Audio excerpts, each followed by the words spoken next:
Chris here, and welcome to my channel. For today's 5 on Friday, I'm going to bring you my vlog for my latest round of 5-star predictions. So we're currently in May, and I have finished 3 of the 5 books I need to read for this, so I thought it was high time to sit down and tell you about them. So first one I read was The Van de Beekers of 141st Street by Karina Yan Glaser, and I gave this book 5 stars. I love this. So this follows a group of siblings, the Van der Beeker children, who are getting evicted by their landlord. Like, their landlord is not going to be renewing their lease, and it's right before Christmas, and they're really, really upset because they don't want to move. So they set out with this plan that they're going to find a way to convince their landlord to change his mind. And it seems like all of their plans go awry, and like hijinks ensue from there. I thought this book was really cute. It was sweet. It was heartfelt. It had tons of family vibes. I loved seeing each of the kids and their different personalities and how each of them went about trying to convince this landlord that he was making a mistake and maybe he should give them a second chance, especially considering they were kind of doing it behind their parents' backs, so they weren't always making the best decisions. I really enjoyed getting to see how this story played out and how the kids went about trying to convince him and how it kind of backfired on them. Because a lot of their plans went awry, and it was really cute, sweet, funny, and I definitely cannot wait to pick up the sequel because I had a really, really good time with this one. Then I read Killers of a Certain Age by Deanna Rayburn, and I gave this book 2.5 stars. So this was definitely not a 5-star read. So this follows 4 women who were assassins, and they've kind of retired. I think they're in their like 60s. They're on this cruise, kind of celebrating their retirement, when they realize something's off. And they realize they're about to be assassinated and their team is going to take them out. So they kind of thwart that and then have to run around and figure out why their agency that they just retired from is trying to kill them, and who is kind of, behind the plot, because they don't quite understand why that agency would be taking them out, because as far as they know, they didn't do anything worthy of being assassinated. I just did not get into this. I thought it would be a little bit more humorous than it was, given that, we're talking about assassins that are old enough to be grandmas. I didn't really connect with the characters. I didn't get invested in their story. I was curious enough to see it through and kind of find out who was setting them up and why they were being targeted, but it is also a book I could have conceivably put down, walked away, and never picked up again. So I think 2.5 is fair. It wasn't my favorite, but I didn't hate it. I wanted more from it, and I didn't get it. Like I said, I really didn't connect with the characters. I definitely didn't like our main character, Billy. I wasn't a huge fan of her. And if I remember, a bunch of the details have already faded, and I didn't even read this that long ago. Yeah, it was not my favorite. It didn't live up to my expectations, and if it was a series, I wouldn't continue reading it because I was not invested the way I should have been. Oh well, maybe next time I will enjoy a non-Veronica Speedwell mystery from Deanna Rayburn better, but if not, I still have that one. So yeah, not doing great. 1 5-star, 1 2.5 star. And then the third book I read is Map of Flames by Lisa McMann. So I read this for one of the prompts for Fox and Wood, and it meant I felt like I couldn't DNF it. Because if it had been any other readathon, I probably would have and then switched out the prompt. However, with the Fox and Wood readathon, because it's a Patreon exclusive thing for Lexi's Patreons, you can't reveal the prompts, and I was worried that if I switched books, I might have to explain why, or people would get a gist. I felt like I couldn't do it without potentially revealing a prompt. So I stuck with it, and I'm giving it 1.5 stars, but I really, really didn't enjoy it. So we're basically following these 5 kids who have supernatural abilities. Well, 4 of them do. The 5th one hasn't developed any supernatural abilities yet. So we have Birdie, who has the ability to talk to animals. Tenor has super senses, so he can see really well in the dark. He can hear things that he shouldn't be able to hear. He has the ability to hold his breath longer than he should. Brix has the ability to like bounce. Like if he falls from a high place, he can bounce. He heals really quickly. 7 is kind of camouflage. Like his skin is kind of chameleon, so he can blend into the background and you can't really see him, and he hasn't really gotten control of that, so usually you just see his clothes walking around. And then there's Cabot, who does not quite know whether she has ability or not, and they're all descendants of, like, their parents were these people with supernatural abilities, and they were criminals, and they did, like, this heist, and on their way away from the heist, they kind of faked their own deaths, landed on an island, and raised their families. And slowly but surely, all of the parents end up off the island. So there's a group that goes to get, like, say, supplies, and they go missing. And then another group goes after them, and they don't return, leaving them with one parent left, and he's just recently died. And that parent's last wishes are to his daughter, Birdie, take this map, go find your mom.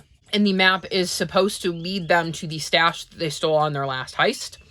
And then the story plays out from there of these kids deciding what they're going to do post losing their last parental figure and the last adult figure and not knowing what happened to all of the other adults. So one of the things I didn't like about this book is that it would switch POVs, which I'm fine with. If you said, Chapter 1, Birdie, Chapter 2, Brix, I would be fine. If you put a page break, making it very clear we had switched POVs, I would be fine. What I didn't like is that we would be going, okay, Birdie, Birdie, switch to Tenor, Tenor, Birdie, Birdie, Birdie, Tenor, Tenor, Birdie, Birdie. It was so annoying because we'd be reading somebody's POV and it would just switch mid-scene with no indication that it had switched, and I'd have to stop, go back, and go, wait a minute. Why did we switch? Did we switch? Are we seeing things from another character's perspective? And then it would immediately switch back, and I did not like that because it was very jarring and took me out of the story. A lot of the kids I found unlikable for various reasons, especially Birdie. I really, really didn't like Birdie, so I definitely didn't get attached to these characters. I did not care what happened to the parents that left the island. I did not care where the stash was. I was not invested, and like I said, this was definitely a DNF if I had just been reading it on my own or for like Phase 10. If it hadn't been part of a readathon, I absolutely would not have finished this.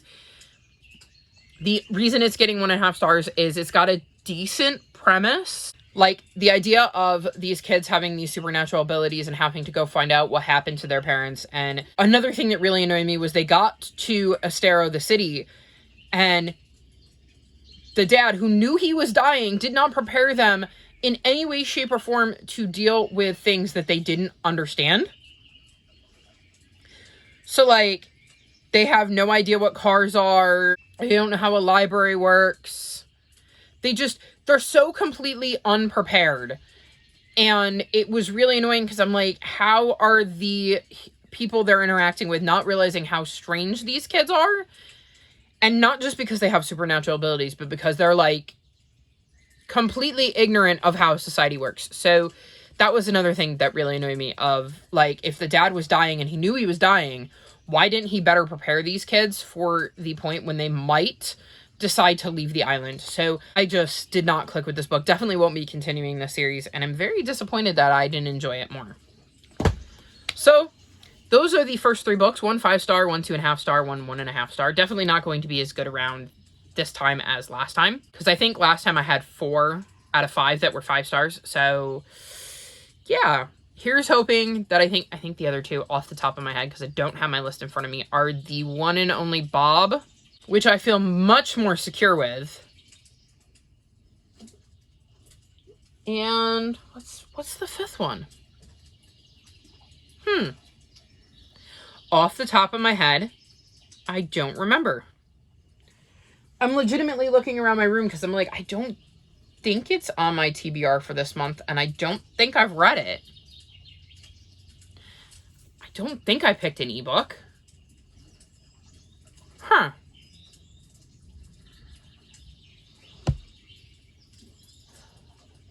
Oh, the Once and Future Geeks?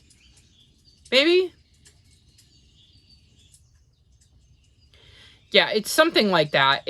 I think it's a King Arthur retelling with like a time travel-y sci-fi twist, so I could be wrong. Again, I'm not looking at my list, so it's sometimes hard to remember which books I picked, but I think those are the other 2. Not sure about that one, but I have high hopes that the One and Only Bob will be a high 4, if not 5 stars, because Catherine Applegate tends not to let me down. So we shall see, and I will check in with you at some point when I have read one or both of those. So it's now August, and this update is long overdue, but I have finally finished my last 2 books for this round of the 5-star prediction.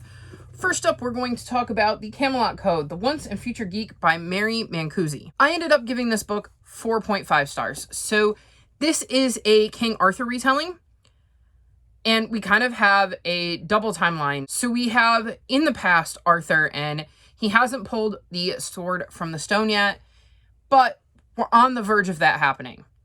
And then in present day, we have Sophie and Stu, who have been playing this King Arthur inspired game and are really good friends, but there have been some changes in their lives recently that has created a tiny bit of friction. Arthur ends up taking a portal that brings him to the future, where he looks himself up and finds out what's going to happen to him. And since he doesn't like that, he kind of wants to stay here since he likes it. Sophie and Stu end up back in the past and are having to cover for Arthur while they try to work with Merlin to get Arthur back to his own time. I really enjoyed the start to the series. I liked seeing the 2 different locations and how Stu and Sophie blended into the past, whereas Arthur was trying to blend into the future. There was a lot of fun relationship dynamics in this with both people Arthur knew and people Sophie and Stu knew, and how that progressed throughout the book. I am very, very curious as to where things go. It was just kind of missing that one thing that would make me go, yes, this book was perfect. I absolutely loved it, adored it. Completely 5 stars.